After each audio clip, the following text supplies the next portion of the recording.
Make sure you download the Woodward Sports app in the App Store and the Google Play Store today. Take Woodward Sports with you wherever you go and listen live on your phone or mobile device. Good morning, everyone, and thanks for joining us on the Morning Woodward Show here on the Woodward Sports Network, also featured on The Roar on 99.1, 93.5, and 94.7 HD2. Good morning, everybody. Happy Hump Day. Morning. Yeah. Happy Hump Day, my ass. Did you wake up angry this morning? Very. I can tell. Yeah, I was up till like 2 a.m. Didn't get much sleep. Nashville Predators social media team is probably the dumbest group of individuals I've ever seen in my life. But what do I know, right? Terry, not much. Usually I don't like I don't like starting a show upset. You know, I like to. I'm going to make you feel happy. All right, I'm listening. I am changing my Lions grade because you were so upset that Corey and I just gave them a B plus for their draft. A? I'm giving the Lions C? an A plus plus plus plus plus. Plus plus plus It's a bit much. Oh man, Terry. And also I want to tell people I'm not here today, just my face, because I wore this dark sweater, and so you can't really. Yeah, you're see me. camouflaged right now. I'm you camouflaged, can't even so see it's you just on my screen. Face and hands, which reminds me of a guy. This was before your time, Mr. Wiggles. Mr. Wiggles Wasn't that a guy from like one of those cartoons? He wasn't a cartoon. Mr. He was Wiggles. he was like impaled into a wall, and so he just was like this. Hello, my name is Mr. Wiggles. Woo. Oh, okay. So I'm Mr. Wiggles today. Hell yeah. Good for you. Oh man. Let me give the Lions two more Awesome. pluses. No, and we're done. We're done with the draft grades. Terry, a few days ago, actually not a few days, 2 days ago, less than 48 hours, Nashville Predators come out and label themselves as Hockey Town. Now, obviously, that name is, it resonates with Detroit and the Right. Detroit Red Wings for obvious reasons, right? A list of Stanley Cups I don't have to go over. I don't have to go over the amount of Stanley Cups the team has. Some of the players that have played here, the all-time greats, all-time great seasons, President's Trophies. I don't have to get into it, all right? But the Nashville Predators, and Terry, tell me I'm wrong, and I would be extremely happy this morning. Okay. What in the hell makes the Nashville Predators Hockey Town? And why do they think that's justifiable? Now, to give you context, so you have all the information, they finished, I believe, third in attendance this past season. Okay, it's good.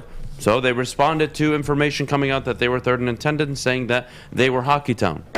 Terry, what the... Not going to swear. What the hell? Mm-hmm.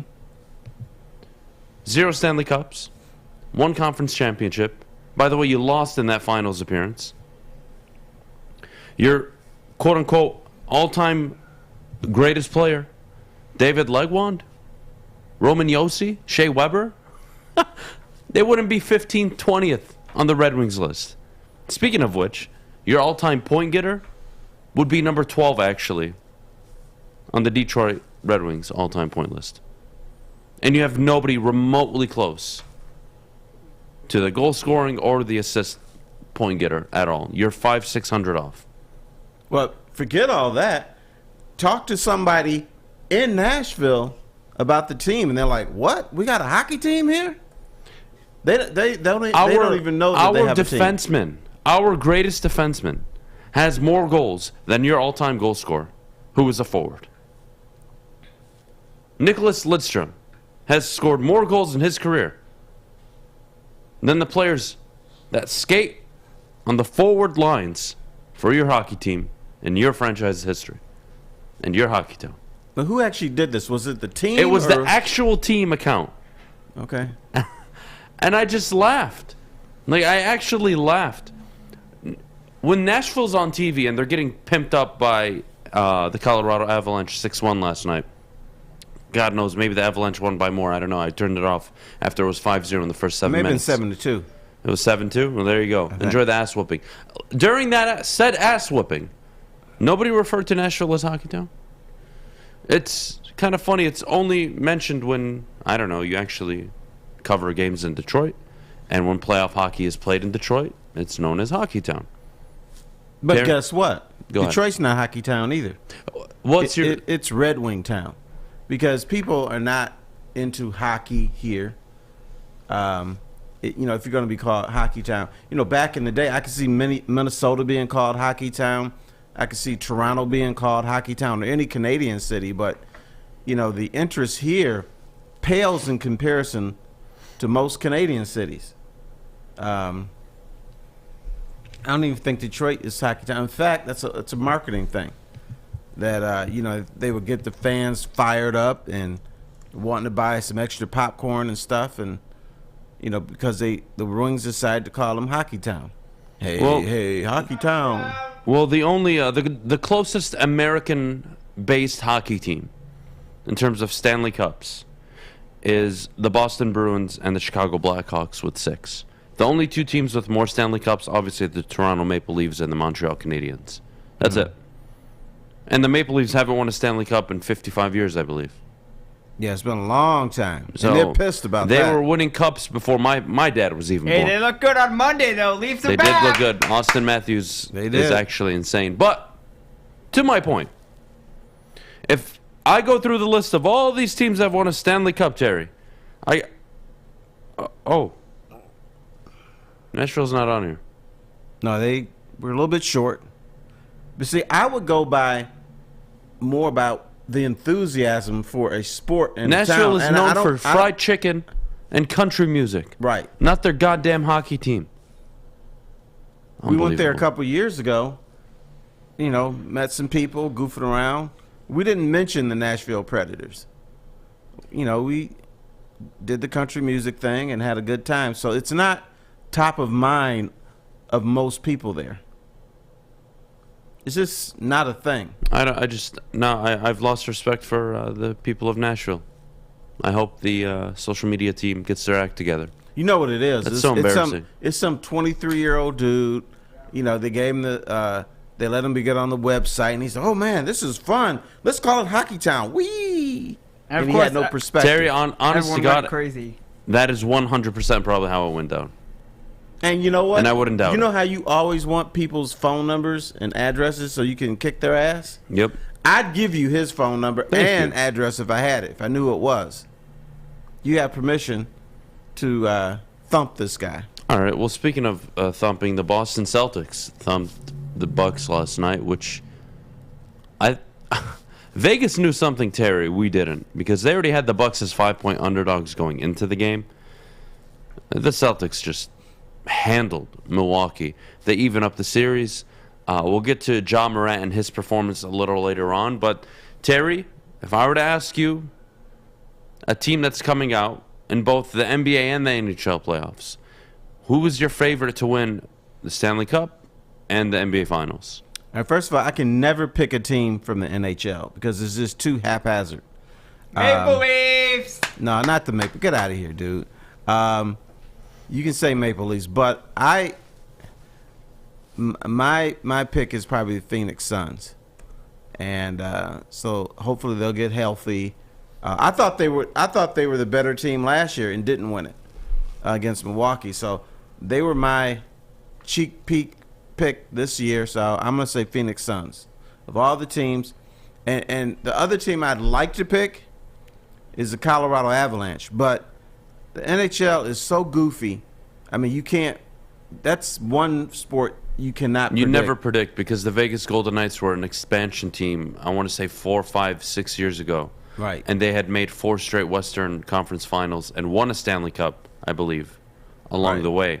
So that is, hockey's unpredictable. Playoff hockey is so exciting, by the way. Did you see the game last night? Triple overtime? Triple overtime. That's playoff hockey. That is the definition of playoff hockey. It was awesome. What I would say, Terry, is I'm gonna roll with Avalanche. But Fish isn't off. I think the Maple Leafs might be their year. It might be. Sure look good on Monday. They've got the offensive firepower. Stun the defense. The Lightning. No lightning bolts on that game. Love you, Fish. In the playoffs, in the NBA playoffs, you said Phoenix. I'm gonna bet my money on which team has the best player in the league, and that's the Milwaukee Bucks. Giannis is the best player. I think it's going to be a tough series against Boston. Give me Giannis to just figure it out even without Chris Middleton for the rest of the playoffs. The Bucks are going to play outstanding defense. If they can just hit some three-pointers, this is a team that's going to be tough to beat night in and night out because they're not giving you anything. And the other thing is, you know how Boston bitch slapped Kevin Durant? Yep. They can't do that with Giannis. Nope. He's like, get out. Bless you. Just get off me. Yep. This BS doesn't work. Absolutely. Well, I'll tell you what does work. Betting on MyBookie. MyBookie is the premier sportsbook outlet. Bet from anywhere, anytime using MyBookie. Of course, sign up using code Woodward if you haven't already. And if you're like Fish and you absolutely suck or have a gambling problem, call 1-800-270-7117. It took exploring 50 different formulas and hosting countless taste tests, but we believe Gypsy Vodka is the smoothest vodka on the market. Don't believe us? Ask the owners. We're Mike and Adam Kazanowski with High Five Spirits Distillery. We're in close to about 1,200 locations throughout Michigan. We wanted to create a brand that was geared more towards freedom, love, adventure, and at the end of the day, we really wanted to tell a story that inspired other people to take risks, follow their dreams, whatever that might be. The official sticker partner of Woodward Sports. When it comes to stickers and signage, think Sticker Genius. We support this local Detroit business, and we are excited to show you our latest project, the Planet Fitness Studio from Sticker Genius. If you need custom stickers, wall graphics, window graphics, and plenty more, reach out to our friends at Sticker Genius. We at Woodward Sports couldn't be any happier with the service they provided us. They were quick, easy to deal with, and super professional. Head to stickergenius.com today. We all know Cade should have been Rookie of the Year. But you know the saying, Detroit versus everybody. Uh-oh, Cunningham all by himself. Woodward Sports. Welcome back. Thanks for joining us on the Morning Woodward Show here on the Woodward Sports Network. We had a little bit on basketball and hockey, but now it's time to revisit some football. Adam, can you please tell us why? Yeah, to all of you in the chat, now is a good time to call in. 313-552-6322. Call in. And we're looking for an opinion. We're not looking for a question. We're not looking for a weak answer. I'm looking for an opinion on Jared Goff and Terry. You were out of the studio yesterday, so I do want to revisit this with you.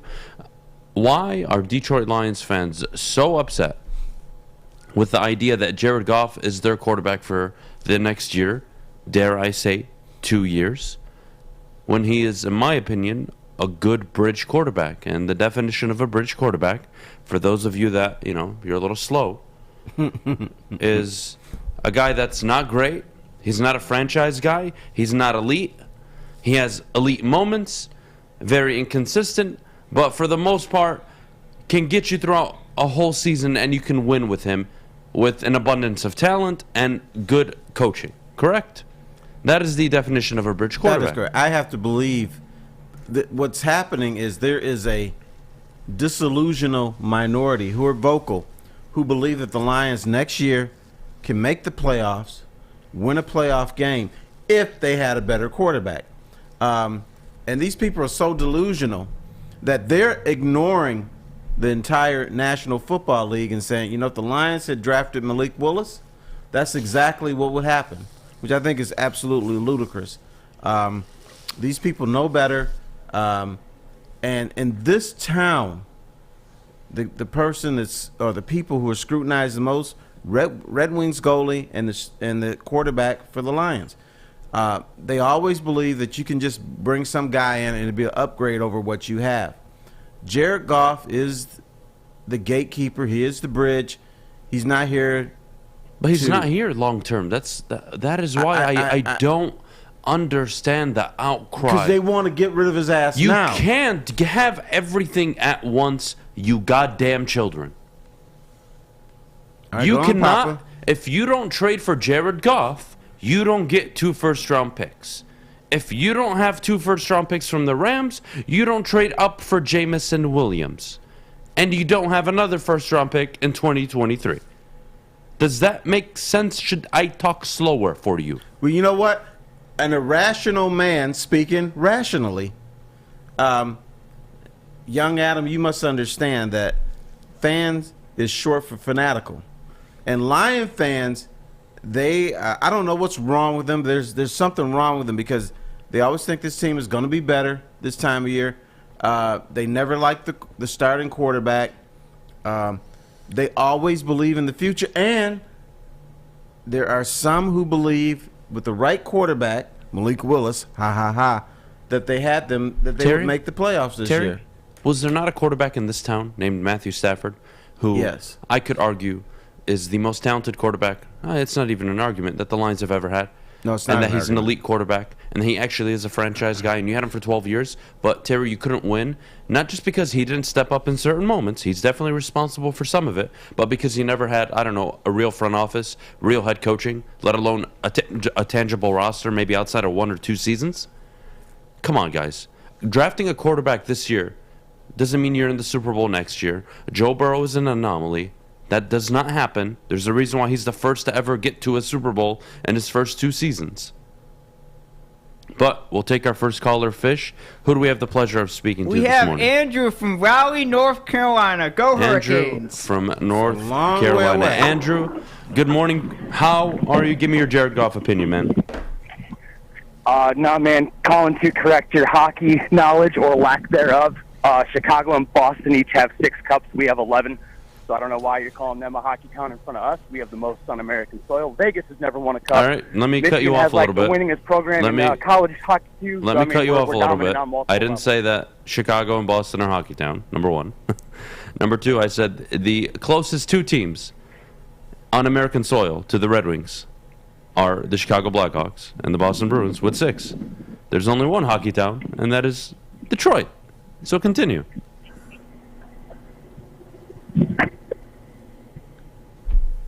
Hello? Sorry, yeah, I was cutting out. My bad. No worries, no worries. Yeah, Continue. but I mean, it's not just the NHL, man. Michigan is like the most winningest college program too. Yep. I understand there's been a little bit of a skid, but I'm still saying we're a hockey town. Certainly not in Nashville. That's complete nonsense. Yeah, I think it's complete nonsense. I agree with you 100%, Andrew. I appreciate the call, man. Thank you. Drive safe. This phone thing is not working for me. How can you hear? You don't even have headphones in. Yeah, I do. Oh, okay. Well, What's wrong neither with you, one of Tim? mine works. Fish, can you fix that when you get a chance? Sure. What I will say, Terry, going back on Jared Goff, and again, Fish, we're only accepting calls for Jared Goff, please. Thank you. This is not hard for me. Do I like Jared Goff as a quarterback? No, I don't. I don't have to. You brought him here so you could transition through a rebuild. What does that mean? Well, you have a ton of draft capital. Terry, you need talent on the roster. The Lions address talent in this year's draft class. 2 edge rushers and a wide receiver with their first 3 picks. Holes and needs they had. And they wound up with 2 first-round picks next year and an offense that, Terry, if Jared Goff can't perform in this offense, I think everyone's going to be questioning his future in the NFL. But that's not a bad thing, Terry. I'm going to lay out 3 scenarios for you. 3 scenarios that are all very possible, by the way, with Jared Goff as your starting quarterback. Okay, I'd love to hear it.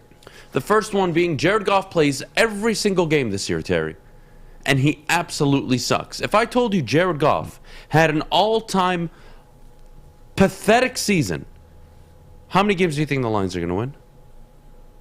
Not 5. many. Not many, right? Right. If Jared Goff, so scenario 1, he plays like garbage, you end up with a top 5 pick, Terry. Could you possibly trade up for a quarterback if needed?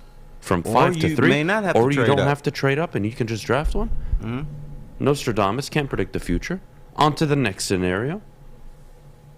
Jared Goff plays at an extremely high level, returns to 80-90% of what he was in Los Angeles.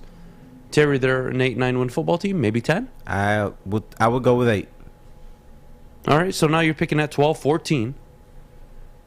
Patrick Mahomes was selected at 10. Deshaun Watson at 12. Josh Allen at 7. You don't have to trade up to number 1, 2, or 3. But you could. Justin Herbert was a 7th overall pick. You can find talent at the quarterback position outside the top 5. Let me just be very clear on that. All right, let me just say this. I think if they do win 8 or 9 games, that because they have 2 first-round picks, that Brad Holmes will be able to find somebody to trade up with. Thank you. So that's what they would do. Absolutely. And so your new quarterback is somewhere in college right now. Absolutely. Well, here comes theory number 3. You ready for this? So we have Goff playing well and playing like garbage. Mm-hmm. If Jared Goff by week 3 gets ran over by a bus and is unable to play for the rest of the year, how well do you believe the Detroit Lions will play without a starting quarterback for the rest of the season? Not well. So they will finish bottom 5 in the league. Yeah. And people like myself will sit up here fairly and say, look, as much as I'd love to criticize or evaluate this head coach, it's very difficult for me to do that when he hasn't had a starting quarterback for almost half of his tenure. And they're just now going to start one. And I would be one of the people that would be saying, look, Zach Taylor for 2 years lost a ton of games. And they were fortunate, Detroit, fortunate to end up with Jamar Chase because Joe Burrow went down. Because if Joe Burrow plays, they win another 2-3 games. And they're not ending up with Jamar Chase. Sometimes you need to be fortunate, Terry, lucky. And if the Lions are fortunate enough or lucky enough to win 8, 9, 10 games, or dare I say, they lose a lot of games because of quarterback play, well, I can identify the issue as the quarterback. And I can move off his contract next year for only $5-10 million. And then I can draft the future quarterback. And the rebuild has not slowed down one bit. Would you like to see them winning? Absolutely. But if Jared Goff does not play up to par, there is no extending him long term. If Jared Goff plays very well, I highly, highly doubt Brad Holmes is stupid enough to give him a 4-year, $160 million extension. No, Jared Goff is gone either way. Thank you. And so how the hell do we have a fan base in this town complaining about a quarterback whose job is not to be your future quarterback? His job is to perform at his best ability to help build, quote-unquote, a winning culture until you find your guy. I.e. Alex Smith, Joe Flacco. Have a guy in there that can just do enough to win you games, and then when you see an opportunity to go all in on the future of this franchise, you do it. It's not hard.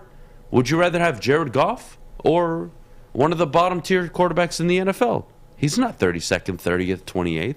He's anywhere from 18 to 24. And if you don't think that, you're being extremely unreasonable and not fair. Well, this is our guy, so people upgrade him over others because this is our guy. This is just sort of what happens in this town.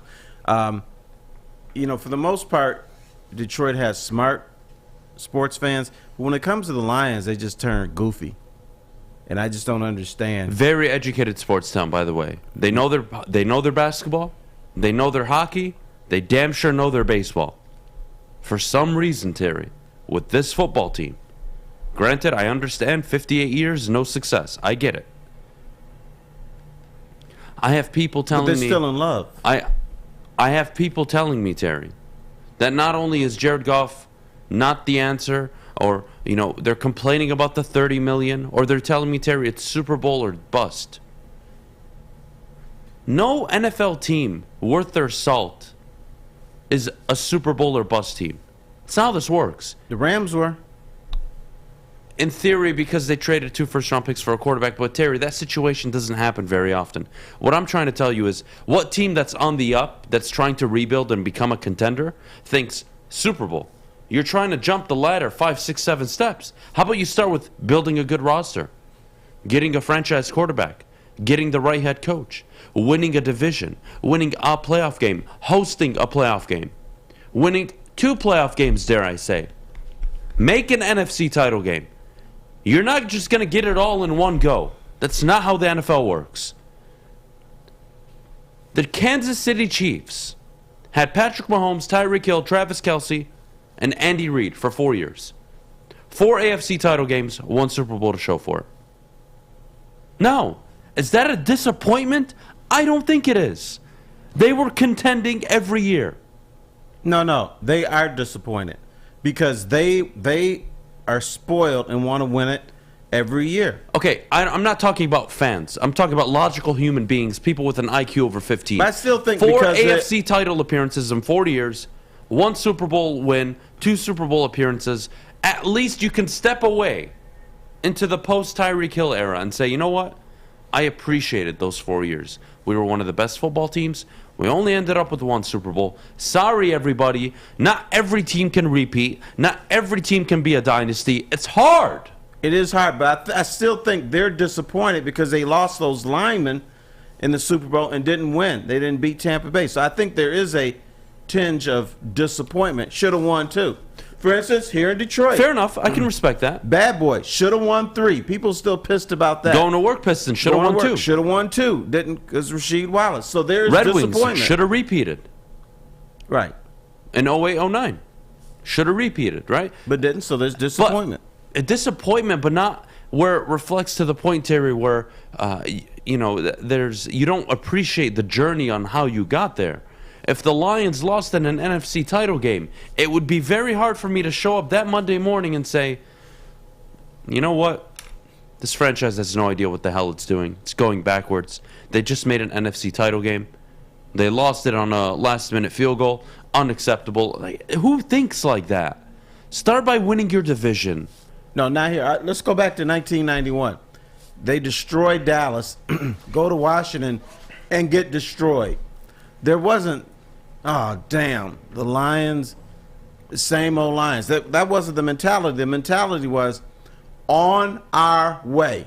Made the NFC Championship game. Watch what happens the next 5 years. And I'm glad you alluded to that because later on at 9:40, I want to discuss wasted opportunities and moments in Detroit franchise sports and all their history and where it should have, could have, what the issue was that led to them going downhill. Essentially. Mm-hmm. But we do need to take a quick minute break. When we get back, we got, I do want to continue the conversation because we do have a few people on the line, so I do want to answer their calls. But before we do, I would need to tell you about the official studio sponsor of the Woodward Sports Network. That is Planet Fitness. As you see behind Terry and this entire studio, even behind myself, Planet Fitness supports the morning show, Big D Energy, and of course, the bottom line, weekdays, obviously, on the Woodward Sports Network, so we thank them very much. $0 down, $10 a month is how you get started. Your fitness is essential. Get in the gym. It is an important stress reliever. It is an important part of your everyday life, and make sure you're doing it at Planet Fitness. 6 dark corners, a driveway and a patio, 5 windows that could become doors. Every house has unique security challenges. Guardian Alarm has more tech, more team, and more ways to help keep them all safe. Get a professionally designed and installed security and smart home system from Guardian Alarm. Sign up today and get a free video device. Guardian Alarm. Smart, right from the start. Call 1-800-STAY-OUT. Get a shot up. This is for the win. All of Detroit's sports teams live on Woodward. All of Detroit's sports coverage lives on Woodward Sports. Driving the best in Detroit sports coverage. Our friends at Alta Equipment know that when it comes to getting your job completed on budget and on schedule, uptime matters. That's why Alta Equipment has partnered with the biggest names in construction. And if you have a big project coming up, Alta Rents has you covered. With the most diverse rental fleet in Michigan, there's nothing your project can throw that Alta can't handle. Give them a call today at 844-GO-TO-ALTA. Alta Equipment, where uptime matters. All right, we're back here on the morning show. We'll start with our first caller, Justin, from Green Bay, Wisconsin. I wonder if he's a Packers fan. Justin, how are you doing this morning? Are you a Packers fan? And what do you have to say about Jared Goff? Hey, guys. Just want to say love the show. I listen to you every morning at work. Appreciate that, man. Thank you. I am not a Packers fan. I am actually originally from Michigan. I just live in Green Bay now. All right. Well, I'm sorry for you, but I'm glad you're a Lions Detroit fan. At Yeah, least. I get it. I get it a lot here. I live literally 10 minutes from Lambeau, so, and all my friends are Packers fans. Fair enough. Fair enough. All right. What do you got for us? I just think it's crazy how everybody hates on Jared Goff. I mean, if we take a risk on Malik Willis and he fails, we don't build a team that gives the next quarterback even a chance. And Goff's proven he's a winner. He's been to a Super Bowl. I think you roll with him, you build a team, and then if he's not the answer of the future, you get a good draft pick if he plays bad. If he plays good, you have an option of trading him and getting more draft capital.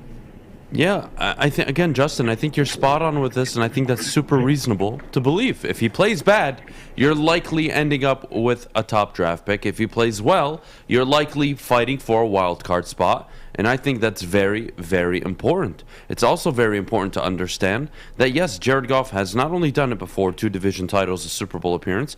It is important to understand that those teams that he was around had talent. The Lions are suffering, needing talent. And when you get Aiden Hutchinson, Jamison Williams, Josh Pascal, Kirby Joseph, that is step 1. Step 2 of getting your team in a position, Terry, to contend. So, Justin, I would absolutely agree. I think Jared Goff is a serviceable guy. Is he the guy I want for the future? Absolutely not, but I don't have to want him for the future. No, and you don't want him for the future. Jared Goff is, I would use the word competent. He's a competent guy. He can run a franchise. He can run a team. He's not going to be elite. He's not a difference maker. He's not a playmaker. But you're not ready for that now because your roster is not complete. One day, it will be somewhat complete, and guess what? Somebody else is going to be the quarterback. Yes, absolutely. And can we please remember what the Los Angeles Rams were with Jared Goff? They were an extremely talented team that were a quarterback away. That should tell you everything you need to know about Jared Goff. He is not that guy. He will not lead you, quote unquote, to the promised land. I don't think he gets you to an NFC title game, let alone a Super Bowl. Just my opinion. Maybe I'm harsh. Maybe I'm wrong. Who knows? I hope he proves me wrong. Or maybe you're right. I'm pretty sure I'm pretty damn right on that one. I don't think this is the guy to get you to an NFC title game, let alone a Super Bowl in the duration of his current contract. Not going to happen. He is not that guy. There's a reason Sean McVay and company traded Jared Goff and 2 first-round picks to the Detroit Lions for Matthew Stafford. But even before that, they didn't speak highly of him. You could tell they wanted to get rid of him. You could tell that they were, we need to do better. And so they see him every day, and well before they traded him, they become sour on the guy and wanted nothing to do with him. Yeah, again, you know what? Easy's joining us this morning on the show. We'll talk to Easy in a little bit. To wrap up at least the phone caller, it's very important for people to understand. You don't have to like Jared Goff. Nobody does. And if there's a few people that do like him and want him to be the franchise guy, I'll take a baseball bat with you and I'll go hit him. I don't care. But the idea that he's not the guy for a year, hell, dare I say 2 years, is ridiculous. Build the roster, build up talent, and go from there. Easy, have a seat. We'll talk to Easy about the Jared Goff situation in just a sec. But Terry, again, I think the caller was onto something here. That's essentially the idea of what the hell the Lions are doing. Build a team, figure out if you have a head coach. I believe everyone believes there's a good front office here for the first time in a long time.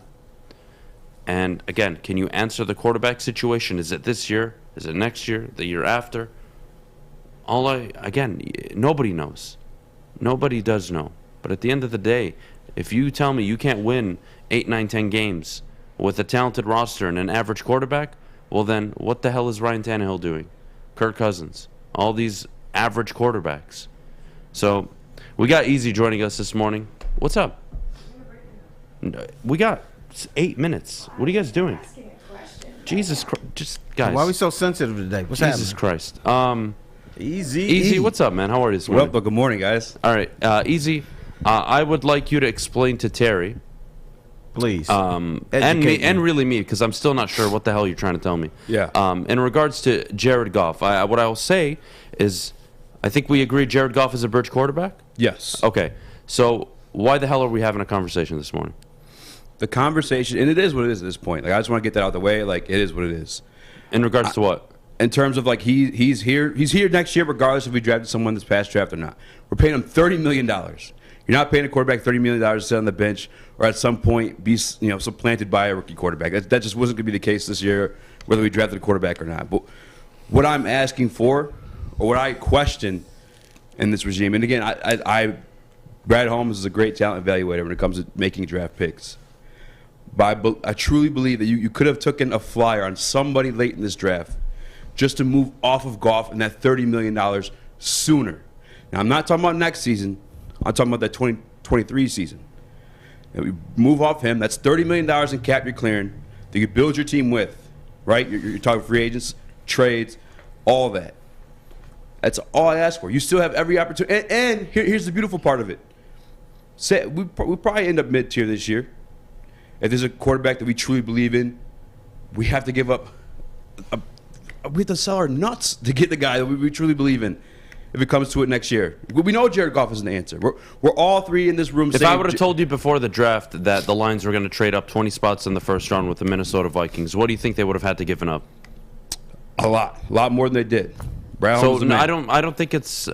Do I expect teams in a quarterback class to ask for more? Sure, but again, you have a GM I think can do a hell of a job. What I would say again of Jared Goff is this is a bridge guy. I don't think he's here for the remainder of his contract. I don't see him starting in 2024. And the idea of taking a flyer, why?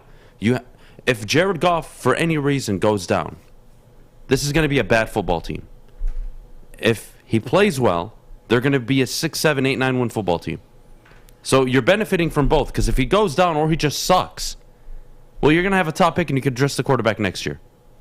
And your GM, Brad Holmes, told you the guy that many of the people on this network wanted at number 2 overall was worth the 86th overall pick, and he went where he was supposed to go. That's not a flyer. And for the flyers like Tom Brady, Russell Wilson, Joe Montana, 3rd-round pick, for every one of those guys, there are hundreds of quarterbacks that never worked out. And we're talking percentage points, 0.002%. And that's kind of where I'm coming from as well, right? It's like, so say we're in the situation where we're going to have to trade up to get that quarterback. Yes. There's that percentage of quarterbacks that don't work out. Of course. And then there we are. But it's a higher percentage assets that do work out in that category than the ones that you take in the 3rd round and on. For sure, but it doesn't hurt to take that flyer. Okay, so would you rather have Kirby Joseph or a backup quarterback right now that you just aren't sure is even a franchise?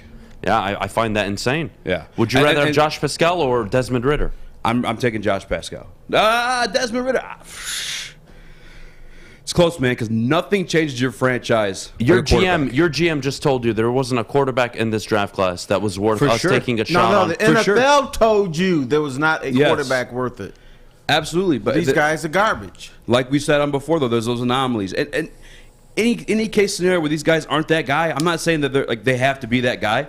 I just want to clear our books of Jared Goff as soon as possible, because if we want to build a team, you can cut him after the season for $5 million, $7.5 million. For sure, but I want to win as soon as possible. You can't win as soon as possible. It is not. That's not how the NFL works. Joe Burrow is an anomaly. You don't get to the Super Bowl in your second year as a rookie quarterback.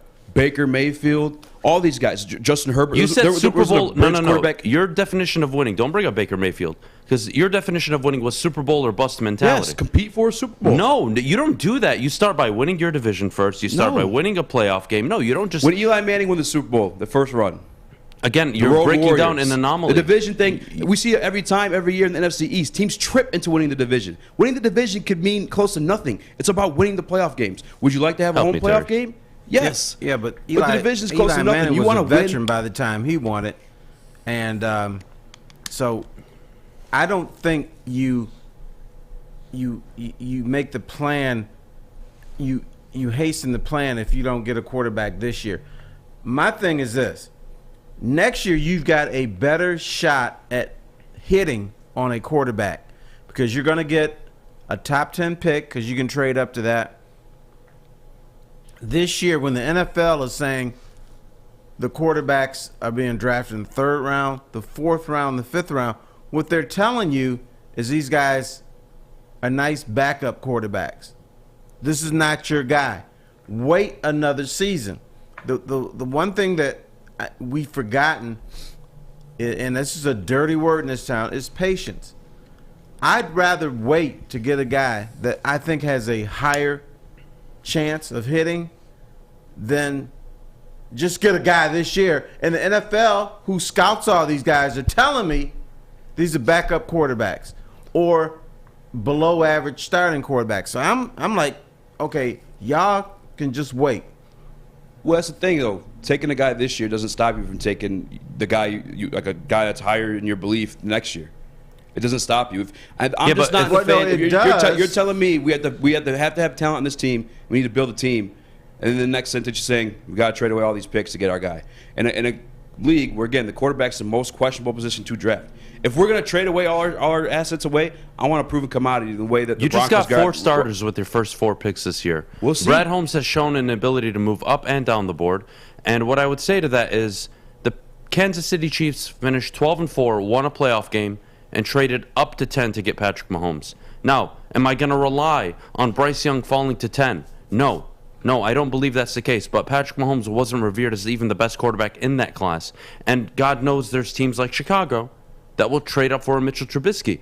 Again, I think you have the right GM, the right quarterback who is a good bridge quarterback for the current situation. And if you want to compete now, I will tell you you're extremely early in the process. The Lions are not supposed to be competing next year for a Super Bowl. What they should be doing is contending for the division and then hosting a home playoff game. No, not this upcoming season, the following year, 2023. Brother. No. You've been sipping that Kool-Aid. No, God, no. 2023 should be win the division or at least contend, lose by a game. And then year 4, actually win the division. And then I can evaluate the head coach. And when we move on, and I don't even want to talk about the head coach right now, the point is you are still building all this talent. And if you would have taken a flyer, let's say on Malik Willis at 97, or you couldn't really because he was taken, so you would have had to done it at 46. Again, Brad Holmes told you what he thought of the quarterbacks. Brad Holmes told you what he thought of what was needed. And I think everybody in this room could agree this team needed a wide receiver 1. And they basically traded a 3rd-round pick for it. I don't understand that Jared Goff is butt cheeks. Look, I don't like him. He is butt cheeks, though. He's actually not that bad. He had the 3rd highest passer rating in the NFL in his last 4 starts down the stretch. Here's what you do. You take these little segments and say, this guy was the best for these 4 games. Yes. That's baloney. It's not baloney. It's not baloney, and I'll tell you why. What did he do for the whole season? Okay, let me educate you guys, because clearly you guys don't understand what I'm trying to tell you. What I'm trying to tell you is the first 8-9 games of the year, Anthony Lynn was the offensive coordinator. The team looked like absolute piss. Cool. Dan Campbell and Jesus Christ, Brad Holmes, Dan Campbell, and Ben Johnson take over play calling and offensive scheming for the team. The team starts to look better, more efficient, more competent. Jared Goff starts to look more comfortable, especially after the Josh Reynolds signing. By the way, he was throwing to Reynolds, Cephas, without a tight end, and no DeAndre Swift. And he was actually decent. And then they flipped the page after Pittsburgh, and they started to throw the ball really well. And you saw that against Minnesota, and then you saw it against Arizona. With all the talent that will be available to Jared Goff this year, if he looks like the way he looked the first 4, 5, 6, 7, 8 games of the year, that's big F. I would be I would be ecstatic, because you're probably picking in the top 3 next year. All right, here's the thing you don't factor in. But that is not going to happen. No. You don't factor this in. Late in the season, teams, when they play the Lions, they just basically show up. Because we're playing the Lions, we're bored, this team sucks, and they don't play their best football. And the Lions sneak out a few wins at the I don't care about the wins. I care about individual performance. And what I saw is there was a play caller. There was a play caller that was doing a much better job than the guy before him. And that change altered, I believe. If you don't make the change on Anthony Lynn, you don't know if Amon-Ra St. Brown is even a good football player. Everyone's looking like, oh, they drafted a 4th-round wide receiver. They never used him. It took Dan Campbell getting rid of Anthony Lynn and taking over play calling for you to see a better version of Jared Goff. Was it great? No, I don't need Jared Goff to be great. I just need him to be average, because it's proven in this league, in all of its history, that you can win with an average quarterback if you can compensate it with good coaching and talent. Right now, the team is working on getting a ton of talent. We don't know if the coach is good or not. What's your definition of winning? I would start with the division. You got to be able to contend for the division. Every year in and year out, you're contending for the division. That's a start. One last thing, too, in terms of building the team. Not only do you get that $30 million when you move off from Goff and you have a guy that's ready to start that day. You took the $30 million, though, for the draft picks, though. That's okay. We still have the draft picks. You're complaining about the $30 million. Hey, I'm not complaining about the trade. We have. You're complaining about the $30 million. I'm complaining about. I'm telling you, you're not going to win with this $30 million. I want the $30 million off the books as soon as possible. Of course, you're not going to win. Nobody's saying they're going to win a Super Bowl. Here's with this what guy. happens. As soon as if you took a flyer this year, the guy pans out to at least be another bridge. Jared Goff then becomes a trade asset on top of the cap space. How would he be a bridge if you signed two backups and then you drafted a flyer in the third round? The flyer ended up being better than Jared Goff, and Jared Goff is still somehow going to go in the open market. Like it doesn't add up to me. I don't know. It does if he's everything you say he is. The same thing that they're doing in San Francisco with Jimmy G. No, not at all. Jimmy G is. And Jimmy G, by the way, another flyer quarterback. The Patriots. No, Jimmy G is the same guy that you told me was a bum. In week 13 of the NFL season. But he's bum-ish. He's not bum-ish at all. But again, you can win with average to good quarterbacks. Ryan Tannehill, Jared Goff, what's his name? Jimmy Garoppolo. Hell, even Baker Mayfield. You can win with Baker Mayfield if you can overcompensate. But we got to take a break. Here, I want you to repeat after me. Jimmy Garoppolo is sexy. A bum. He's not a bum. If winning 64% of your games in your career is a bum, sign me up for that. Planet Fitness. Tim Tebow won a playoff game. Too. He's a bum. Yeah. Whatever. That's fair. Whatever. Guys, Gypsy Vodka, let me tell you about Gypsy Vodka. It is summertime, and there's no better way to enjoy a Michigan summer day than with Gypsy Vodka. It's gluten-free, distilled 6 times, and it makes for the smoothest vodka on the market. Try a bottle today. Ask for it by the name of Gypsy, and as always, please do drink responsibly. Life is full of hard choices. We're here to make one of life's biggest decisions as simple as possible. My name is Christina Gennari, and for over 20 years, I've helped hundreds of families buy and sell homes. We cover all of Metro Detroit and more, from large luxury homes to starter homes. We will work hard to make sure that you get the home of your dreams. So if you're in the market today or even thinking about buying or selling in the future, make the obvious choice. Christina Gennari, the obvious choice in real estate. Visit us at soldchristina.com today. Make sure you're listening to Woodward Sports all day long. Start your morning with the Morning Woodward Show. Spend middays with Big D Energy. Watch and listen your drive home with the bottom line. And don't forget about Woodward Bets Daily. All live, all right here on the Woodward Sports Network. Well, guys, it's another cold day here in Michigan, so you know what I'm doing today. I'm going to Chili Peppers to get my tan on. Join the Pepper Club at Chili Peppers Tanning for all the best deals on unlimited tanning. They'll even beat your competitors by $5. Chili Peppers has the hottest bulbs, the hottest deals, and the darkest tans. All right, 8:48. We're back here on the morning show here on the Woodward Sports Network. Terry. Yes, sir. Easy alluded to it. He alluded to it. It's perfect for us to segue into our next conversation.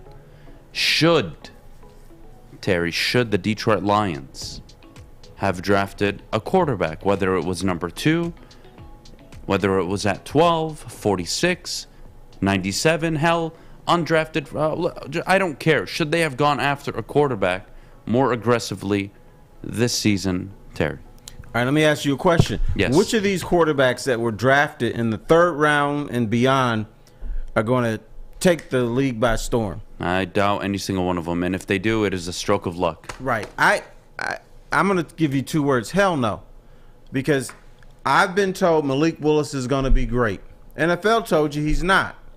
This is a guy that few of us saw play. He wasn't at Clemson. He wasn't at Alabama. He wasn't at USC. He was at Liberty. You know, when I turn on my TV on a Saturday afternoon, I was not watching Liberty football. Excuse me. You should have been, Terry. No, I shouldn't have been. I did the right thing. So really, the people were telling me, this guy's going to be great. They don't know because they haven't seen him play.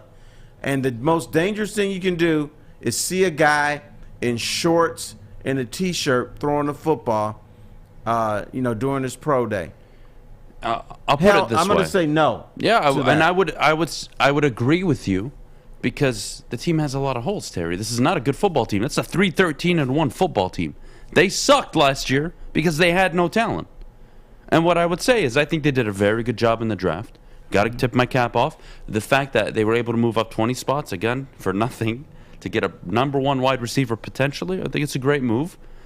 Like the edge picks, like the safety pick, like the linebacker from Oklahoma State. Cool, I can like things from a draft.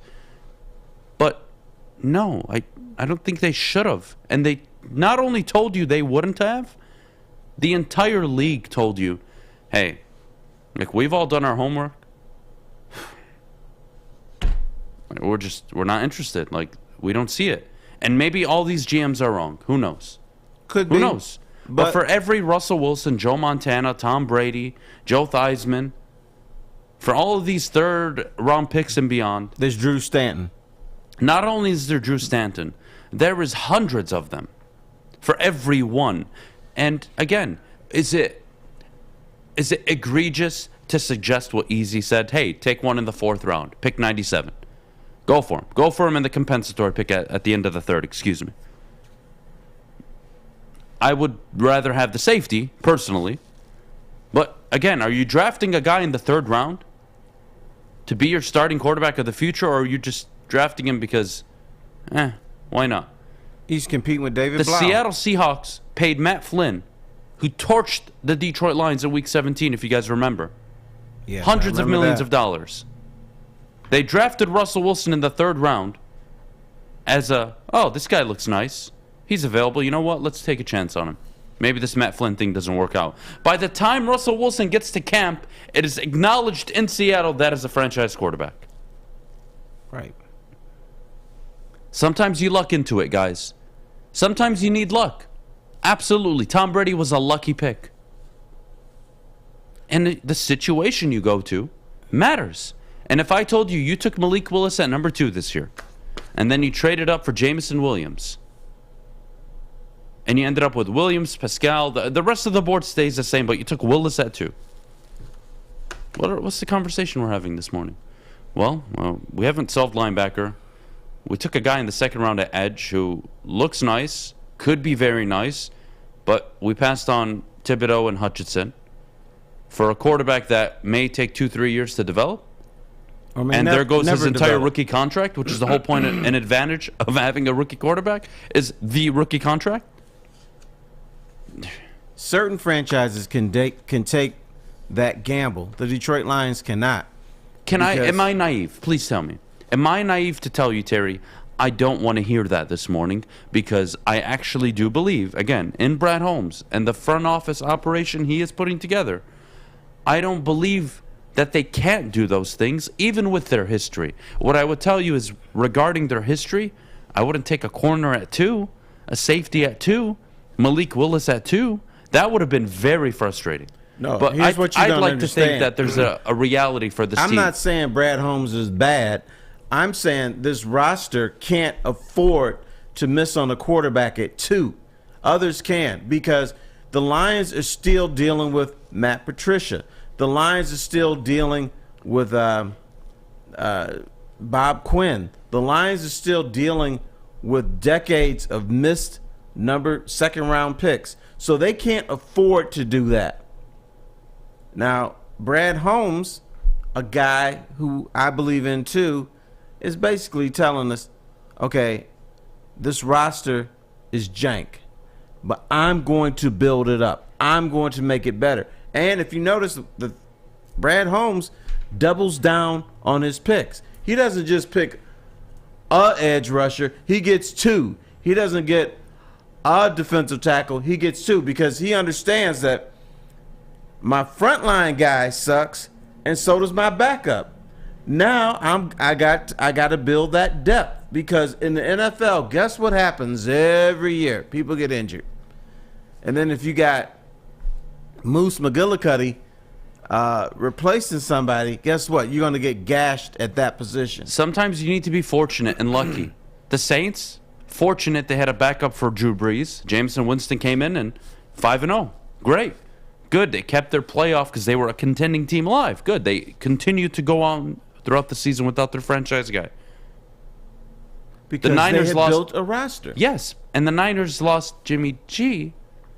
And Who's Nick jank. Mullins obviously is no Jameis Winston. I mean, come on.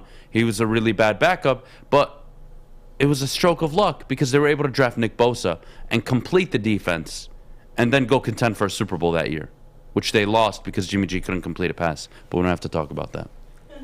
We'll take a quick caller before we get to the top of the hour. We'll start with, let's see the name I got on here, Lamont. Lamont has been watching Jared Goff all his life. Lamont, I am just going to naively assume that you are a Rams fan. If you are, talk to me about Jared Goff. What the hell happened in L.A.? Why has he looked like butt cheeks over the last few years? And you guys gave up on him, rightfully so, and you won a Super Bowl because of it. Well, let's be clear on a couple of things. They paid him early and then traded him the next year. So you don't pay a guy early and pay him top dollar if you don't have confidence in him. So I'm not quite sure what happened in the relationship between him and McVay in a year's time. But let's just go back to the Super Bowl. That's not the same team Goff had. Goff didn't have OBJ and didn't have Von Miller. And I will tell you this. If the Rams don't make a trade for Von Miller and OBJ, they probably don't go to the Super Bowl. So everything has context to it. Jared Goff is a very good quarterback. Is he great? No. Can he be great on some Sundays? Yes. Will he be okay on others? Yeah, but that's every quarterback. You tell me a quarterback who's perfect, and you'll show me Jesus. The fact that I listen to the Detroit Lions fan base go crazy over a quarterback who everybody over Malik Willis and the NFL tells you they don't want him lets me know everything I need to know about the Detroit Lions fan base. Well, Jared Goff is a winner. I'll tell you what, Jared Goff, yes, is actually a winner. He does have a winning record. He's won divisions. He's won playoff games. What I would say, Lamont, is the version of Jared Goff that you found success in L.A. with is not the Jared Goff, obviously, that was traded to Detroit. Jared Goff that year, I believe you went to the Super Bowl, had an MVP-type season, even though in the playoffs he was lackluster, but you didn't really need him considering Todd Gurley was running all over everybody. But beyond the point, I do agree. That's not true. That's not true, though. Go ahead. That's not true. Todd Gurley was injured. He had missed the last 4 games of the season. We brought in C.J. Anderson. Dallas' defense was so bad that the Rams ran over it. But in the New Orleans Saints game, when the Rams was down 13-0, Todd Gurley was a non-factor. He didn't have Cooper Kupp, and he brought that team back. So he can overcome I'm not sure which game. Excuse me, give me 1 second. Regarding the Saints game, obviously, was that the pass interference game? Just so I remember correctly. Yeah, that's the pass interference game. Okay. Okay. Cool. Go ahead. Continue. So he can overcome difficult starts and things that happen in the game. I'll tell you this: in his last game for LA against Green Bay, there was no Cooper Kupp and no Aaron Donald, and he had that a 5-point game in the fourth quarter with 9 fingers playing in the cold. And I will tell you, if we have Aaron Donald and Cooper Kupp, he might win that game as well. So I don't know what happened in the relationship with him and McVay. But if you give him weapons, he produces and he can win. And Detroit fan base, there is no perfect quarterback. None. Lamont, let me ask you this. Right? Division rivals in your own division, the Niners with Jimmy G, right? This is a guy I could say is similar to Goff, correct? He's average at times. He can be very good at times, inconsistent. I would say that's just what a mid-tier level quarterback is. Is Detroit... Is it a far away concept that, hey, you know what, this is a bridge quarterback for the next 2 to 3 years. He'll probably win you some games, Lamont, but he's not maybe the franchise guy like an Alex Smith was to the Patrick Mahomes draft pick, like some of the guys, even Joe Flacco to Lamar Jackson, the 1 year passing of the baton. I don't think Jared Goff is the future of the Detroit Lions. Tell me something else, or are you on board with me that he's a bridge quarterback? No, I think Brad Holmes thinks he can be the future. I think they have their quarterback in the building already. Tampa Bay and the Rams took chances on veteran quarterbacks who had a track record. I don't know if you want to take your chance on a college quarterback with no track record just to give you some hope. Right? Because I remember tank for Tua. Everybody, you got to tank for Tua. Why is Miami winning games? You got to tank for Tua. They ended up still getting Tua, and now Tua might not be who we thought he was. So I think there's a gamble that you go into when you want to take a college quarterback. And I would tell you this. I think Goff is better than Dak. He's better than clearly Wentz. And I've watched Russell Wilson play. I know Russell Wilson is very overrated. He's a good quarterback, but I would take Goff over Russell Wilson because Russell Wilson did not elevate the Seattle Seahawks to a Super Bowl or a conference championship after the Legion of Doom left. Lamont, if I may say, I enjoyed the hell out of this phone call. Call back anytime you want. You get a 5-star rating, man. You don't even have to talk to Fish. You just call in direct, man. Anytime you want to call in, be my guest. I do have to go to break, so I'm sorry to cut you off. But thank you so much for the call, Lamont. Lamont, critical question. Yes, sir. Would you roll with Jared Goff for the future? I'm talking about 4 or 5 years down the road. Would you give him that 4-year, $160 million extension? Well, I don't know if you got to give him that much, but whatever the going rate is, I believe in Goff. Okay. I've seen him do it. I've seen him produce. I would do it. All right. Thank you. Fair enough. All right, Lamont, have a good day, man. We got to take a quick break. When we get back, ladies and gentlemen, we will discuss will the Lions regret passing on two certain players that Terry brought to my attention that I thought was interesting. So we'll get into that conversation. But before we do, Maddie, could you tell everybody at home about the great work the people over at the Sports Marketing Agency are doing? Yes, I can. The Sports Marketing Agency helps spread awareness on mental health and substance abuse. Their new podcast, This is the F Word, helps spread awareness of fentanyl and other addictions. Go to thesportsma.com if you're struggling or know someone who is, and let them know that Woodward Sports sent you. Hi, my diamonds. It's Crystal with an X. You want to get hot and perfect like me? Here's my super easy routine. Drink at least a gallon of water before you wake up. Attach a weight to everything in your house. Hello? Sell your car and just sprint everywhere. Scream when you exhale. Don't follow Crystal with an X. Do your own thing at Planet Fitness with tons of equipment and free fitness training in our clean and spacious clubs. Join now for just $10 a month and cancel anytime. We don't like to brag that we are the toughest sports network in Detroit, but we do have a guy named Darren McCarty on our side. Lemieux and McCarty, who've had a good knockdown drag up. There they go, right on the whistle. They were talking to one another. Woodward Sports. Guys, if you're looking for something fun to do, look no further than the Fulling Warehouse. The Fulling Warehouse in Hamtramck is home of the original football bowling pin game called Fulling. They've got two ways to play: $10 unlimited open play, or you can reserve a private lane for just $120. Don't forget, of course, they have their $2 mystery beer machine as well as multiple full bars. Go check it out at thefullingwarehouse.com and let them know Woodward Sports sent you. All right, we're back. Terry, you brought this up to me last night. Will the Lions end up regretting not taking a chance on Nakobe Dean and Malik Willis? If you'd like me to answer, I can, or you'd like to take it first? One of those guys, or which one will they regret? I think if you're going to regret not taking a player, it's probably going to be at a higher position value, which would be quarterback, right?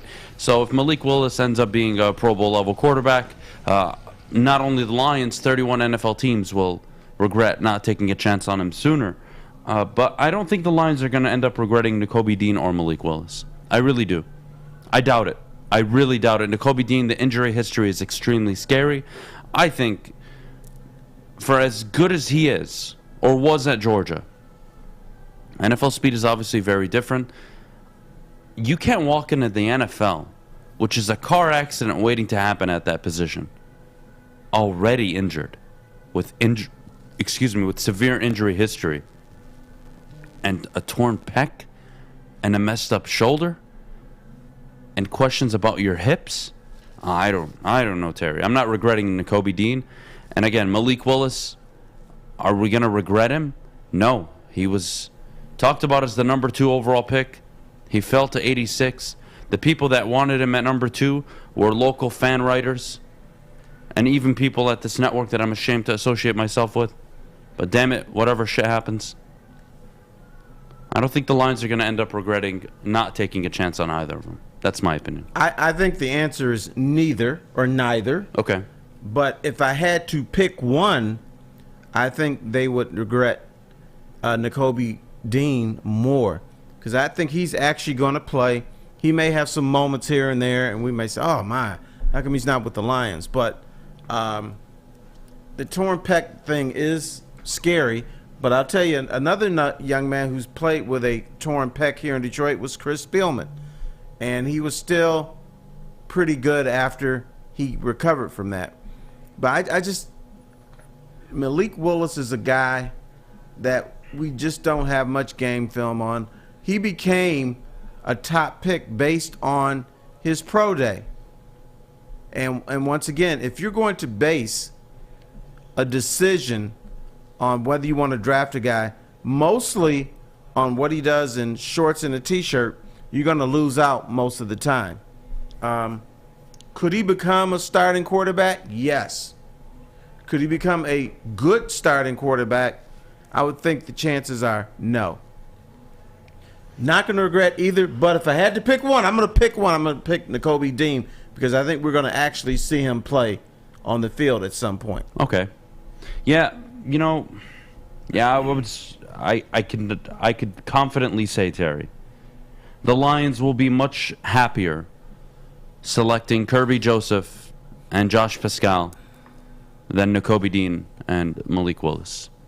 And again, Bingo. Those two players could not work out, and neither could the Lions players. And I could care less, because the NFL told you Malik Willis, who, by the way, I stand up for this, sir. Oh, here we go. All right. Preach, brother, preach. Let me try to explain something to everybody at home. Terry, correct me if I'm wrong. Okay. Is quarterback not the most important position in football? Yes. If I told you you could get your hands on a potential future quarterback, wouldn't you do anything in the world to get your hands on him? No. Here we go. Malik Willis, selected 86th overall. That means every team in the NFL told you to your face that in a position that teams tend on a consistent basis to reach for, said, no, we're not touching him in the first, second round. They didn't. It was a reach to get him in the third, which means he was projected realistically to be a fourth, fifth round pick, and you dumb motherfuckers wanted him at 2.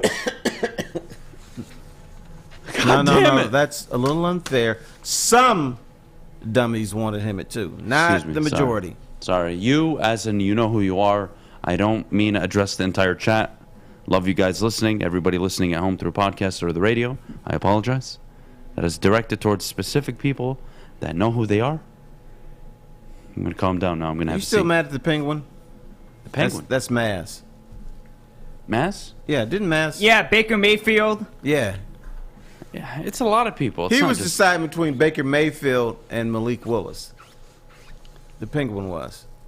You call him a penguin, why? Because he walks like He this. looks like Burgess Meredith, who was the Penguin in Batman. Doesn't he? Oh my God, he absolutely does. Alex, could you put a full screen graphic up? I'd love to see that. Yeah, put them together and see if you can tell who. Oh my God. Wow. And that's the Batman movie that was in the 90s, right? No. This was the Batman. This wasn't a movie, brother. It was Batman came on TV like 5 days You're talking a the week. cartoon version? No, it was I'm talking real about this version. With Adam West. Well, he does look like him there, but if you go back to Batman with Adam West, it was a TV series. All right. And that's what Maz looks like. and he does look like that Penguin too. All right, Maz does look like that. Holy hell. Holy hell. But the Danny DeVito one, I think, is more of Maz. But anyways. Either one. Oh, fuck. He's Penguin. Oh, God. That was a good one, Terry. Oh, man. Well, listen, everybody at home, if you're watching on YouTube live right now, do make sure you're dropping a like on the video. We would deeply appreciate that, of course. A few minutes coming up, we're going to talk about Ja Morant's 47-point performance last night. That was extremely, extremely impressive. Won somebody some money, too. Won a lot of people money. He's a hell of a player. But before we do go, again, you guys got 6 minutes with me and Terry. If you'd like to call in and tell us, again, which of the two players, Malik Willis or Nakobe Dean, who are the Lions likely to regret passing on? Nakobe Dean or Malik Willis? I'm in the camp of neither. Maybe I'm chickening out. If you need an answer from me, Terry, I know you said Nakobe Dean. I would go Malik Willis only because he plays the quarterback position, but I think you made the ultimate point, which was we're going to see Nakobe Dean play right away. And who knows how long it'll take for us to see Malik Willis suit up. And we might not never see him for 3 years, or may not see him at all. I'm with you 100%. 100%, Terry. Well, Maddie, I do have a question for you. I hope I have an answer for you. I hope you have an answer. Should Alliance fans be worried about Nakobe Dean or Malik Willis, or do you think, you know what, they made the moves they wanted, and if they end up regretting it, so be it?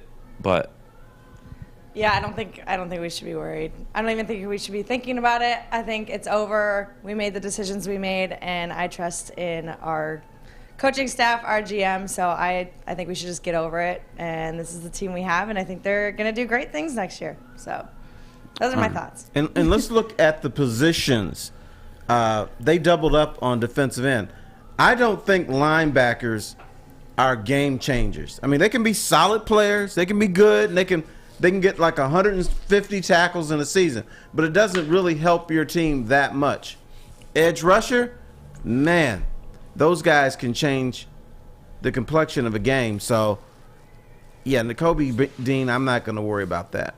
But if I would say the Lions have a better shot at regretting him, because we're going to actually see the guy play. And you know what? He might suck on the field, so we won't really regret him. All right, Fish, who do we have on the line right now calling in? You want to take Dyson from Detroit? We'll take Dyson from Detroit. Okay, Dyson from the heart of Detroit. All right, Dyson, my question to you this morning, will the Lions end up regretting passing on either Nakobe Dean or Malik Willis, or both? Your thoughts? What's up, guys? What up? What's up, man? Hey, Terry, you and Adam, you make the perfect combination, man. All right. Match made in heaven. Yeah. But I'd like to just say this. I would say neither one, and I come from a different perspective. You know, I agree with Lamont and Maddie. But we need not to be too critical of Jared, because he's a good quarterback. And I say that because of this. You guys already say it's dry out here for a good quarterback, right? Yep. We don't even have a good backup. Hell, I wish we kept Matt Castle, for God's sake. Okay? So, Jared, did you see his interviews, after the games when he first got here? He went from a Super Bowl team to the Super Bowl. Okay? How would you feel if that happened to you? Okay, so the guy, he's already got 1 foot out the door. You know what I mean? You listen to his interviews. He's like, he doesn't care if he gets traded or not. But the Lions believe in him. Okay, so I wouldn't be too critical of him, because QB is a dry position right now, and we have the quarterback we have. I mean, when you say bridge quarterback, I get that, but that still sounds kind of condescending. And, he hears that, of course, right? So we need all the help we can get. That guy came in on a new team with a new coach with barely any offensive weapons to throw to. On top of it, you're getting criticized like you're not that good. Yeah, I saw the look in his eyes, man. I think I understand what you're saying. What I would say is it's important to understand that we can accept Jared Goff in the short term, but it's not also, again, it is a position that's extremely, as you would say, dry. Yeah. Jared Goff is serviceable, and you could keep him through 2024 if needed. But at the end of the day, the bill's going to end up coming due, Dyson, where hey, what's the future look like? Is it with Jared Goff, or are we drafting a quarterback? I'm on the side of you're eventually going to have to draft a quarterback. What do you think? I wish the Lions would have done that at some point. They don't even draft. They don't even get good backups, for God's sake. That's what I'm talking about. Not even that. You know, when you brought Jared Goff in, did you think to at least get some good backups? You know, God forbid that he does go down, right? If he does go down with through. Yeah, it's a meal ticket to the first pick if he goes down. It's not a bad thing. It's again, I agree. You can't blame Jared Goff. You have to blame the Lions for not even trying to get a quarterback over the past few years. Yeah, but they're showing their commitment to him and Dyson. What I would say is the Detroit Lions are basically telling you, if Jared Goff goes down this year, F it. We're going all in on the top pick. We're committed to Dan Campbell for 6 years. We can throw away the season. We can use Jared Goff as the scapegoat, and we'll go get our guy. If he performs, great. He makes our jobs a lot easier. If he doesn't perform, cool. The fan base now understands that the team is being held back by the quarterback position. So it's really a win-win situation, in my opinion, Terry. I don't know what you think. I think this season coming up is going to determine, will the Lions have to trade up for a quarterback, or will they be in position to draft a quarterback? That's what it boils down to me. And I want to ask the caller the critical question. We're assuming here that Jared Goff is going to be here for 2 more years. You're going to bring in a rookie quarterback to replace him at some point. But would you, ultimately the goal is to win a division title. Would you roll with Jared Goff beyond this 2 years to try to win a division title, or would you cut bait with him too? I mean, that depends on how we win or lose. Everything is based on, based on what you see now, win or lose. Based on what I see now, I mean, the Lions. See, I'm a defensive person, So, I used to be a season ticket holder. Not too long ago, I was one. I stayed like a mile away from the stadium. So I've been watching the Lions all my life. They've had no type of defense for years, okay? It's very frustrating to see, okay? So, Jared Goff is really like, the offense is like the least of my worries. They're getting that together, but if I had any regrets, like I said, it would be Nakobe Dean, because he's a defensive guy. But, the offense, it looks pretty good on paper and everything. And I hope it does well, but that depends on how we win. If the Lions win or go to the playoffs, then you're talking a different story here. Of course. Well, but Dyson, we want the Lions to win. Absolutely. Dyson, we appreciate the call, man. Thanks so much. Fish, give him a 5-star. You're welcome back to call in anytime, man. Thank you so much. Be good. Thanks. But see, if the Lions win and the offense has a say in it, it's not going to be because Jared Goff lit up the league. It's going to be they ran the football effectively, and Jared Goff, in his limited times to perform, made the throws he needed to make. Made the throws he needed to And there's throw. nothing wrong with that. You can win in the NFL like that. And I think that's very important for the Lions fans to start getting comfortable with. I believe they're too used to still Matthew Stafford winning you games on his arm all the time, late fourth quarter. No. Moving forward, go watch the Arizona game last year. That's how Dan Campbell is going to want to play football. Go look at the Green Bay game. That is how Dan Campbell is going to want to play. How Dan Campbell is going to want to play football next year.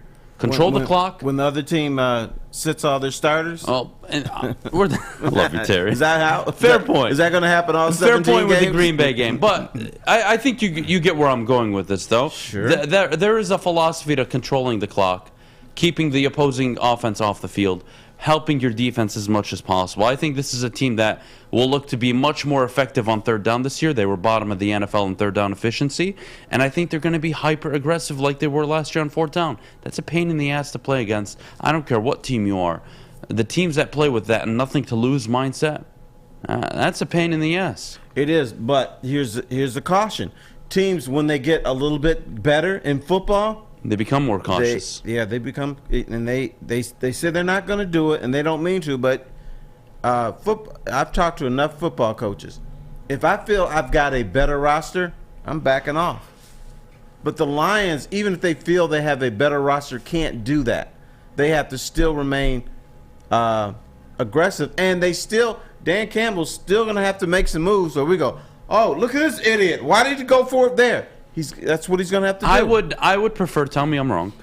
He gave me, again, I only have 1 year sample of Dan Campbell. In 1 year as a head coach, he showed me that he is a very aggressive-minded head coach, correct? So far, yes. If he keeps that mindset, I would respect him a hell of a lot more than if next season they're let's say they're 8-6, and they're playing a tough game, and he chooses to be conservative when they're up instead of aggressive, and it costs them the game, let's say. I would be very disappointed. Stick to who you are, win and lose with who you are. Don't change. Now, again, am I telling you to go for on 4th and 13 in the second quarter? No. God, no. Please, no. Man, look at his personality. His personality would tell you, I'm just going to, I'm playing with my hair on fire. That's what he appears to be. And that's not always a good thing, right? No, it's not. Because sometimes you need to understand when to pull back the lever and say, all right, whoa. We're only down 3 here. Yeah, there's 3.5 minutes left. But defense has been playing really well all game. We're not going to force this and give them an opportunity to kick a field goal, and then we have to go score a touchdown. We'll give them the ball. We have all 3 timeouts. There are moments where you just have to chill. And I think that's going to be an interesting balance we'll see with Dan Campbell this year. We are going to head to break. When we get back, NBA playoffs, Ja Morant goes off for 47 points. We'll get to that, Maddie's favorite player. But before we do, I got to tell you where I get my hair done every single day, and that's at Lady Jane's Haircuts for Men. Their stylists treat me so well, and they'll treat you well. Open 10 to 8, 7 days a week. Walk in anytime, no appointment needed. Watch your favorite team play, and before you know it, you'll be game ready. Get to Lady Jane's again, open 10 to 8, 7 days a week. Walk in anytime. It is wicked awesome.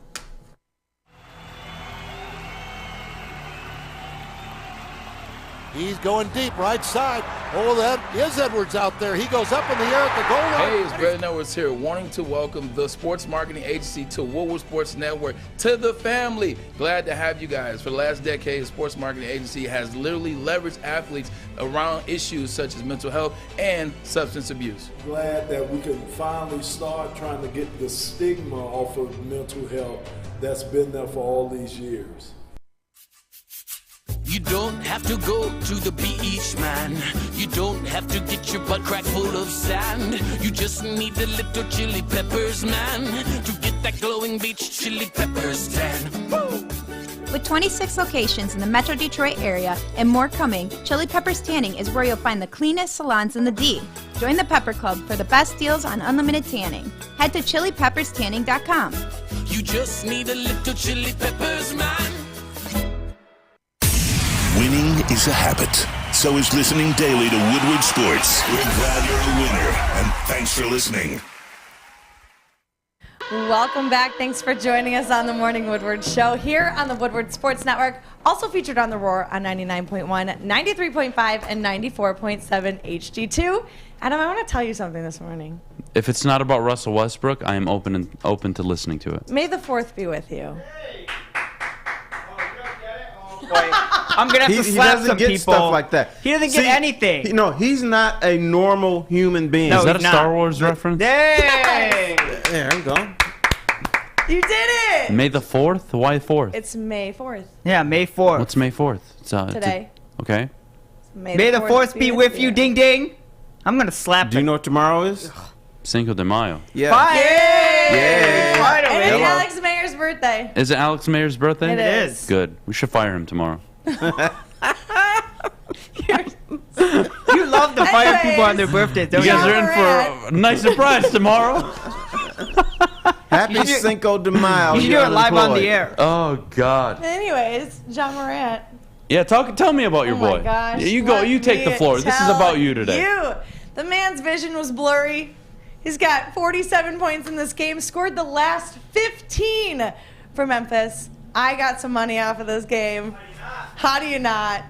Man, he is a star. LeBron James even tweeted last night, and he was like, oh, how are we even talking about this guy as the most improved player? He is a superstar, and that's exactly what he is. He's now in the conversation. What was it? He's the third player in NBA history to have multiple 45-point games in the playoffs before turning 23. The man is 22, and he's in conversation with LeBron and Kobe. That's huge. It's a hell of a company to be a part of, Terry. All right, here's my big question. Who's better, Ja Morant or your boy Westbrook? That's not a conversation. That's a great question, Terry. Ja Morant, easily. I just wanted the easily. To say She it. said easily. Let's go. All right. Round of applause, ladies and gentlemen, for Maddie Miller's objectivity this morning. Congratulations. I wanted to welcome Maddie to the real world. Thank you. Thank God, Ja Morant. Absolutely. Ja Morant this postseason has already delivered more than Russell Westbrook has in his entire career. Ouch. And he's won what? One playoff series.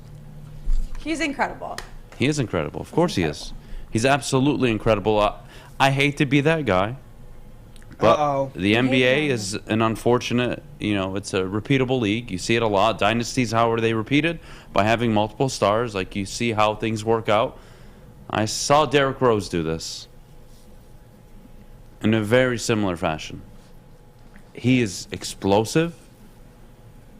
I just don't know how that's sustainable. Well, and I hope it is. As long as you don't have a knee injury I hope it is. I really do. I look at Ja Morant. Would I take him on the Pistons? Absolutely. Would I build my team around him? Absolutely. Absolutely. But God damn it, he plays reckless. Thank you. And that, I'm always holding my breath when he goes up to the rim. So that would be my only concern. It's not a knock on him. It's just the unfortunate reality of being so gifted and so hyper athletic that I don't even know how to describe his game. He's unbelievable. And last night was a big win. It was in Memphis, too, by the way. Yeah. So they split the series. They had to win that game last night. I still got Golden State winning the series, though, Maddie. Sorry. That's okay. I'm going to hang on to Memphis. So. You see the dirty hit? Do what you got to do. The dirty foul last night, by the way, on Gary Payton. Anybody saw it? I did see that. Terry, did you catch it? I saw it. That was some 1980s, 1990s, quote unquote normal fouling over there. Mm-hmm. That was a legitimate flagrant too. In the NBA today, if you call the ref a bitch, you get a flagrant too. Really? Yeah. So. Well, how about the Draymond Green? Oh yeah, nothing. Thing? That's a flagrant too. That would have been a common foul in the 80s. What you saw last night from Dylan Brooks on Gary Payton II is the definition of what a real legitimate flagrant foul is. It's a flagrant. It is a horrible move. And I think he broke his elbow, or at least separated it. It's got to be one of the two. He landed on it pretty badly. I think he's done for the entire playoffs. But we'll move on real quick. Fish, you did say we have some callers. Is Carlos on the line? He is not. You want to take Ryan? Ryan is on the line? All right, Ryan's Ryan stuck on the it line. out. We will take a quick call from Ryan. Ryan's on the line and he's on the air. Here we go. All right, Ryan, what do you got for myself and Terry this morning? And also, good morning. Hey, good morning, team. How y'all doing? Tip-top condition. Yes, we're smooth. Yeah, hey. Yeah, I just wanted to talk about what y'all was talking about earlier, with the quarterback situation. My thing is around here, and it's kind of nationally, people act like quarterbacks just grow on trees. Getting a first round pick, that's a guarantee that you got your franchise quarterback. If you look at some of the quarterbacks that's got taken in the last 10 years in the first round, a lot of them ended up being garbage, or the standards we have. What is considered cheeks, sorry or something like that? Because is Matt Ryan, is he considered sorry because he didn't win the Super Bowl or whatever? Is Cam Newton, is he considered sorry because he didn't? Is he considered sorry because he didn't win the Super Bowl? It's kind of it's a lot of the quarterbacks you look at that got drafted, a lot of them, they were either garbage, or by what the standards is, if we saying that you got to win the Super Bowl or you're a bust, most of them would be or whatever, or they still incomplete. If you go back and you look at 2011, you had Cam Newton, Jake Locker, Blaine Gabbert, and Christian Ponder took. You know, a lot of people today would say those guys are garbage. I think Cam Newton was a real good quarterback. Like, he was a elite at one moment to me or whatever. I mean, he was like a top 10, probably almost a top 5. But you look at that.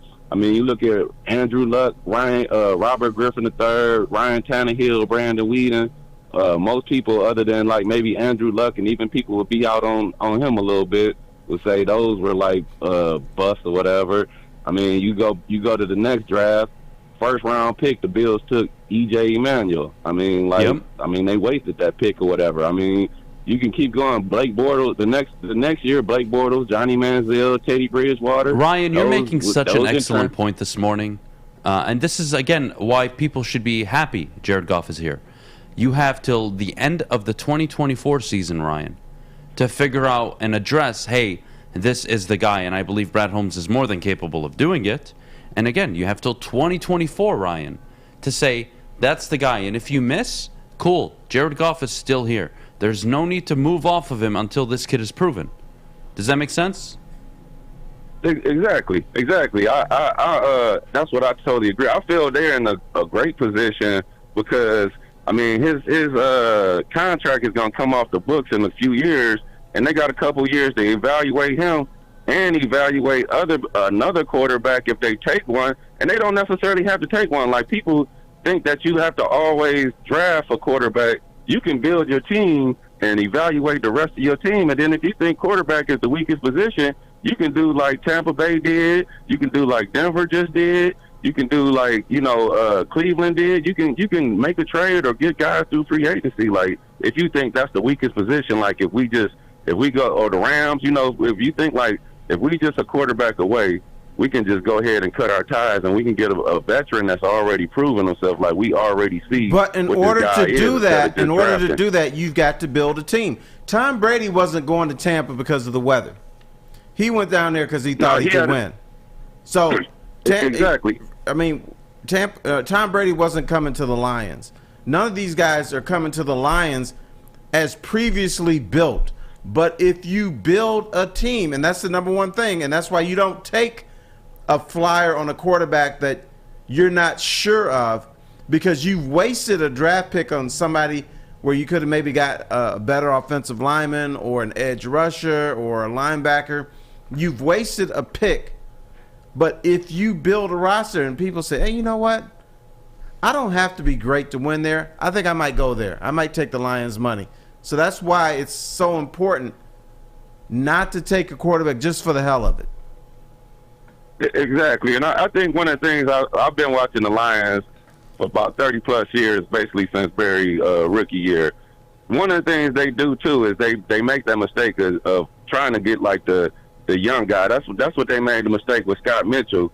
He just showed a few games in Miami, that he was decent, and they went with him free agent signing instead of getting Warren Moon. It's like if they would have signed Warren Moon that year, we would have went a lot further than we did with Scott Mitchell. So it's like, I think a lot of times teams look for potential too much instead of just going for the short thing. You build your team up, you see what you got, and when you get a good team or whatever, you take that next step and you like, okay, now we're going to go ahead and get to fill in the missing pieces that we need.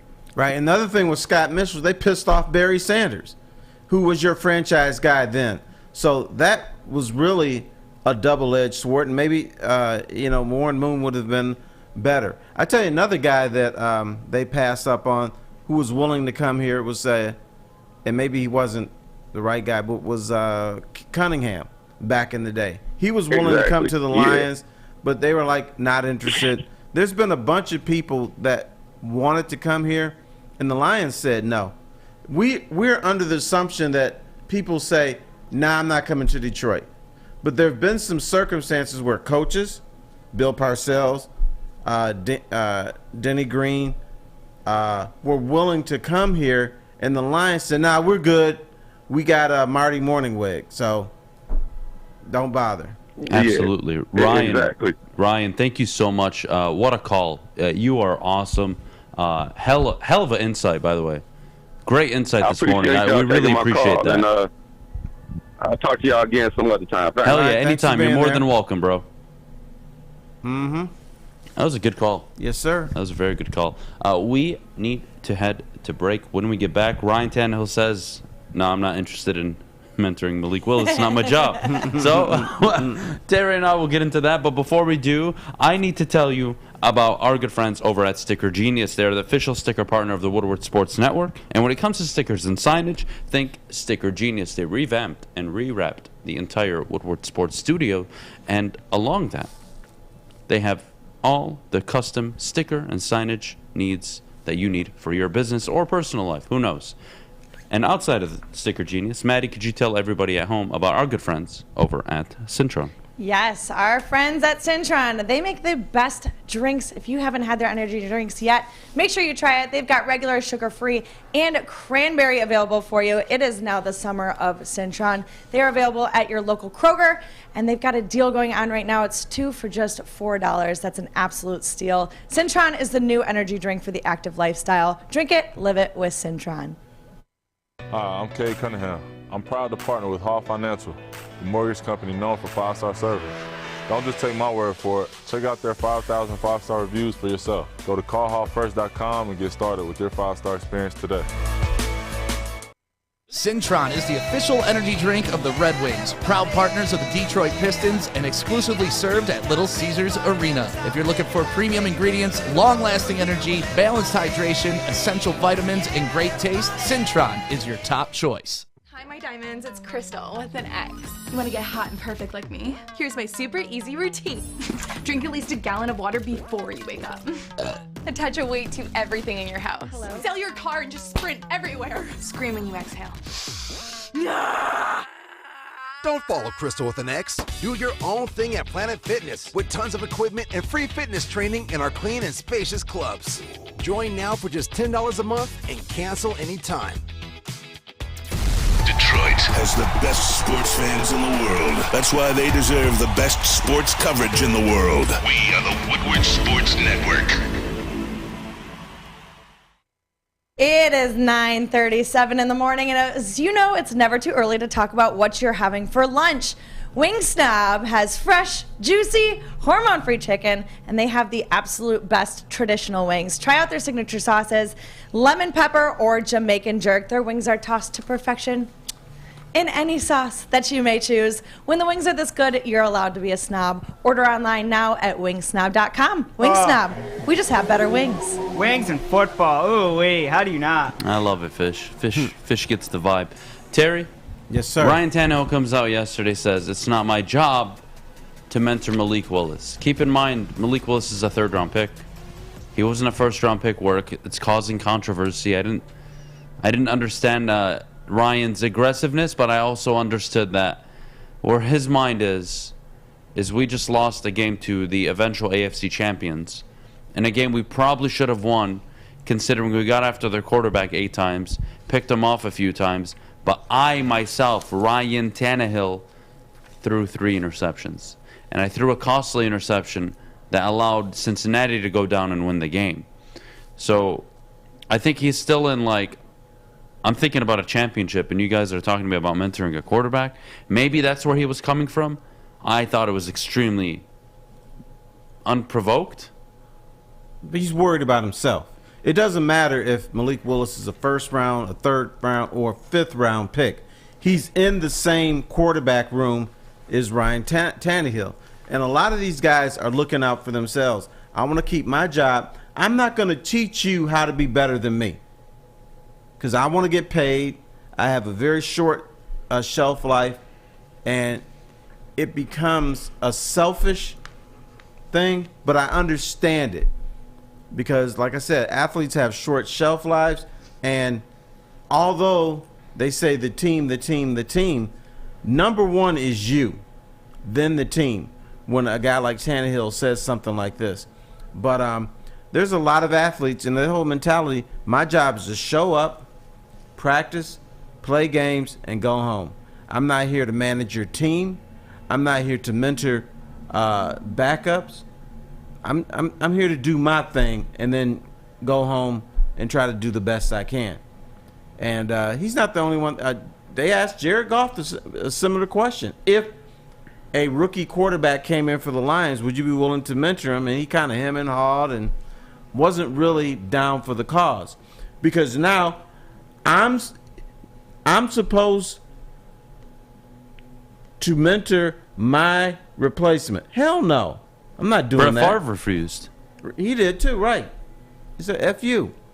And again, you don't need a mentor for your rookie quarterback. They kind of pick up from the coaching. And again, my idea, tell me if I'm naive, Terry, is if I'm mentoring and there's a starting quarterback above me and I'm trying to break into the league, I'm looking at his work habits. How early is he there? How late is he staying? What exactly is he studying? How often is he looking at film? What are the reps he's getting in after practice? Is it with the receivers? Is it with the center? Is it on ladder drills, getting his feet quicker so he can drop back a little quicker? Like, what is he working on? I mean, that's at least what I would take away if I'm a backup quarterback, rookie coming into the league. No, that's huge too. But that quarterback can tell you things an assistant coach cannot, because he's on that field. He can give you little things or tell you things in real time. Things to look out for. And I think a lot of guys just say, you know, I'm not going to do that. If the assistant coaches can't figure it out and teach this guy, then I'm not doing it. Yeah, look, I'm with you on that. I think it's a bit ridiculous. And again, you're paid tens of... You are a very well-paid quarterback. You Yes, aren't sir. a running back that is upset that they just took a running back in the third round. You aren't Chris Carson right now, where you're like, I'm probably getting cut. And they're going to save $10 million by cutting me. And Kenneth Walker's going to take the job in Seattle. It's not the case with Ryan. You're paid. You've made a ton of money. And Ryan Tannehill, by the way, FYI, you will make a good living for the next 4 or 5 years. If you lose the job as a backup quarterback, you will be handsomely paid. You're good. No athlete likes when you draft their position, because they always look at young guys as, okay, this is my potential replacement. So a lot of times there's friction. You know, and I keep hearing all this stuff, which is BS. You know, we're competing for the same job. This is my best friend. That's baloney a lot of times. That you're not best friends. Yes, there is friction, but you never let it get out in public. Packer fans were so butthurt that Brett Favre treated Aaron Rodgers like hell. Now, knowing what Aaron Rodgers is as a person, I don't blame him. And then Aaron Rodgers did the same thing. Yep. He's showing no love to Jordan Love at all. Zero acknowledgement. Right. What do you know? Selfish people are selfish. But even Aaron Rodgers looks at a scrub like Love. This is my replacement. This is the guy that's going to try to, you know, take over the Green Bay's offense. And they don't like that. Yeah, and I don't blame them. I don't expect them to like it. As a GM, I don't care if you like it or not. My job is to build and keep this team successful for a long period of time. Your job is to shut up. Shut up, Ryan Tannehill. Go out and play football. And if you suck, I'm replacing you. Like, that's my job as a GM. I don't care what you did for me. You just threw 3 interceptions in an AFC playoff game. Right. Like, yeah, you're on a short leash, dude. You're lucky we didn't take him in the second or first round, because I would be more inclined to say, yeah, he's competition. But you took a guy in the third. Ryan Tannehill is a bit butthurt, in my opinion. We will move on, Terry. I do have a question for you before we get to mailbag. We've got about 6 minutes. Walk me through. Let's start with the Lions, because obviously they're deprived of success. And let's go to the moment after the NFC title game loss. What was the contributing issue or issues that led to them from continuing the climb? Like people were saying, it was Dallas and Detroit, and whoever won, they were the next team, right? And it was actually Detroit that won, but it was Dallas that leapfrogged, right, and ended up going for a dynasty. What prevented Detroit, Terry? What opportunity did they miss that stopped them from taking that next step? The opportunity was the fact that even in the 90s, the Lions were not a cohesive group. You had the players, you had the coaches, you have the front office. Everybody wanted to take credit for the successes. Nobody wanted to take blame for when things went bad. And the Lions because they weren't a cohesive group, were never able to take that leap. Because if you notice in the 90s, when they had the first place schedule, they won 5 games. When they had the last place schedule, all of a sudden, now they're winning 10, 11, 12 games and contending for the division title. The other thing was probably lack of coaching. Wayne Fontes, who people now think is great, was not a great coach. He was mediocre. He was all right. He couldn't think his way through complicated defenses or offenses, or he couldn't get that team to the next level, even though that was probably the most talented team. You had Barry Sanders, you had Lomas Brown, you had Herman Moore. But even when you had all these people, Wayne Fontes was bitching about, we need playmakers. To me, that's saying you as a coach can't figure out what to do with these playmakers. Because you probably had the greatest linebacker in Lions history. Well, maybe the second in Chris Spielman. Maybe he was behind Joe Schmidt. I don't know. You had Herman Moore, who was the greatest big receiver until Calvin Johnson came here. You had a great left tackle in Lomas Brown. And you had, I will say, the best running back that I've seen. He was better than Emmitt Smith. Sorry, Dallas Cowboy fans. And Barry Sanders. And even though you had all that, as a coach, you get up and tell the media, we need playmakers. Maybe as a coach, you couldn't put these playmakers in the best position to win. Absolutely. And maybe that's your fault. Did cocaine play a role in Wayne Fontes' downfall? I'm going to say no. Okay. Even though he got caught with cocaine, but I just think he was what he was. A coked up head coach? No, just a happy-go-lucky guy, and maybe the cocaine made him happier. I don't know. I'm not going to blame that on him. No, hell no. Oh man, yeah. Look, I think that's very interesting because obviously I was way too young to even comprehend what the hell was going on and what decisions were being made. But I'll even go back to a recent time when Jim Caldwell was let go. I thought that was a good opportunity for the franchise to say, hey, we are taking this next step. We are going into this part of the future where we're no longer just an average wildcard team that can't win a game. We are division winners, playoff winners. And that was the message they sent, or at least they tried to send. Unfortunately, they came into what was a decent roster and got rid of its 4 best players and pissed off the rest of the team. And they brought in a guy who's a jerk. That to me was so incredibly disappointing because, again, Caldwell and Schwartz, that tandem back-to-back, served you up an opportunity in really an 9-year period with Schwartz in total. They gave you like decent football. It actually wasn't that bad. And you had years where you were actually contending for the division. 2014, if I'm correct. Yeah. You were contending. You lost the final game of the year, whatever. You lost the division. But the point was you had a good football team. And then you wanted to take the next step. And Terry, you can go to the Jeff Okudah pick, Hawkinson. I don't care about the draft picks. Something that the Lions are notorious for doing. They allowed a GM to bring his boy in. Yep.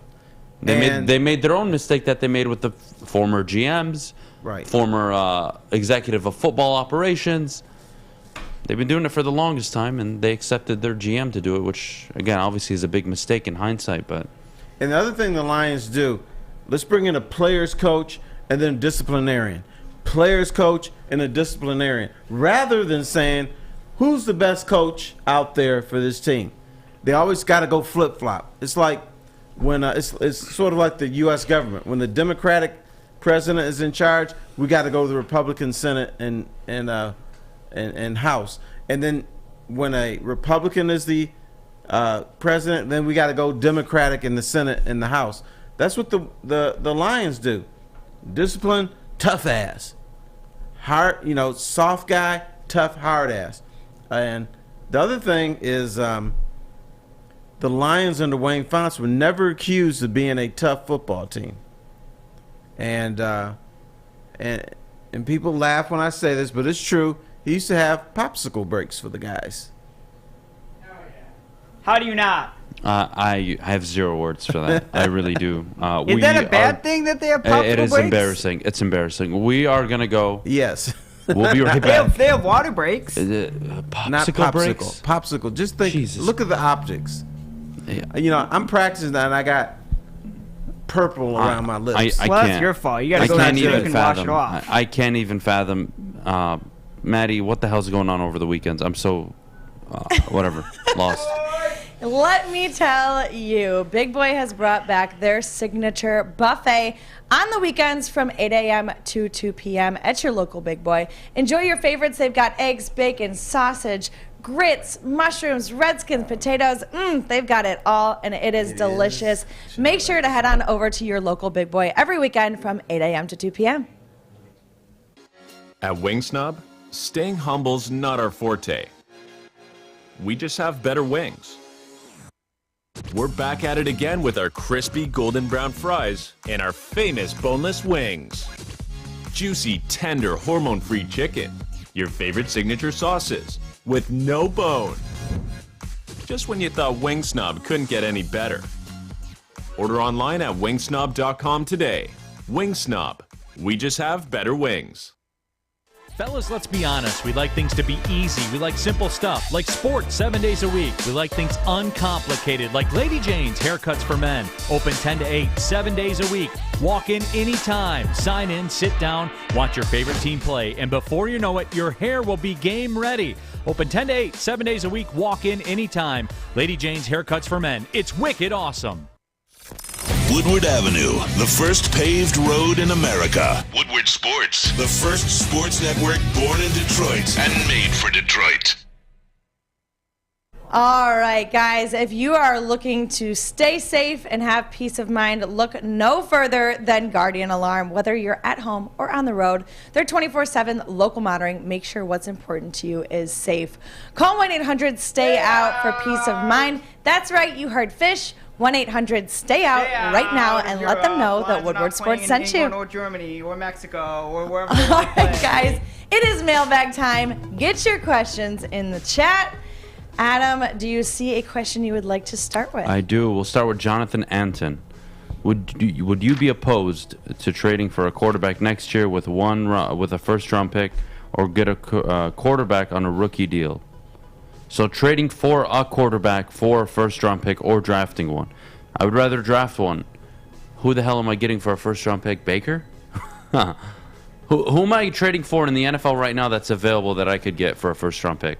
Jimmy G? If a quarterback is decent he's on a rookie deal, nobody's going to trade that guy to you. Yeah, so you're drafting a proven player already, or you're trading for a proven player.